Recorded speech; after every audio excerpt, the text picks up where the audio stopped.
আসসালামু আলাইকুম।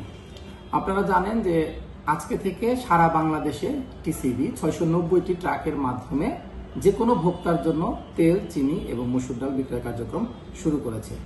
ঢাকায় 50টি, চট্টগ্রামে 20টি, অন্যান্য বিভাগীয় সদরে 10টি করে, এছাড়াও অবশিষ্ট যে 56টি জেলা সদর রয়েছে প্রত্যেকটি জেলা সদরে 10টি করে, মোট 690টি খোলা ট্রাকের মাধ্যমে পণ্য বিক্রয় অব্যাহত শুরু করেছে আজকে থেকে। আজকে যে কার্যক্রম চলছে এটা হলো আমাদের যে স্মার্ট ফ্যামিলি কার্ডধারী রয়েছে এর বাইরে অতিরিক্ত হিসেবে এই কার্যক্রমটা চালানো হচ্ছে। স্মার্ট ফ্যামিলি কার্ডধারীদের জন্য প্রতি মাসে নিয়মিত যে বরাদ্দ কার্যক্রম সেটা চলমান রয়েছে, সেটার মূল্যের কোনো পরিবর্তন হয়নি।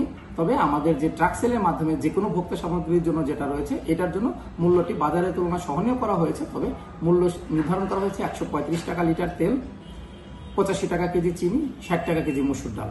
একজন ভোক্তা 2 লিটার সয়াবিন তেল, 2 কেজি মসুর ডাল এবং 1 কেজি চিনি ক্রয় করতে পারবেন খোলা ট্রাক থেকে লাইনে দাঁড়িয়ে।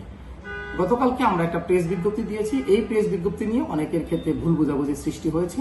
আসলে স্মার্ট ফ্যামিলি কার্ডধারী নিম্ন আয়ের পরিবারের জন্য যেই পণ্য মূল্য সেটার কোনো পরিবর্তন হয়নি। সেটা 100 টাকা লিটার তেল, 70 টাকা কেজি চিনি এবং 60 টাকা কেজি মসুর ডাল, সেটার মূল্য অপরিবর্তিত রয়েছে।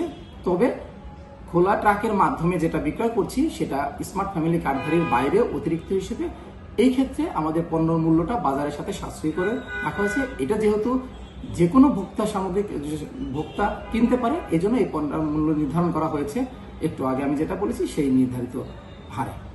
ধন্যবাদ সবাইকে।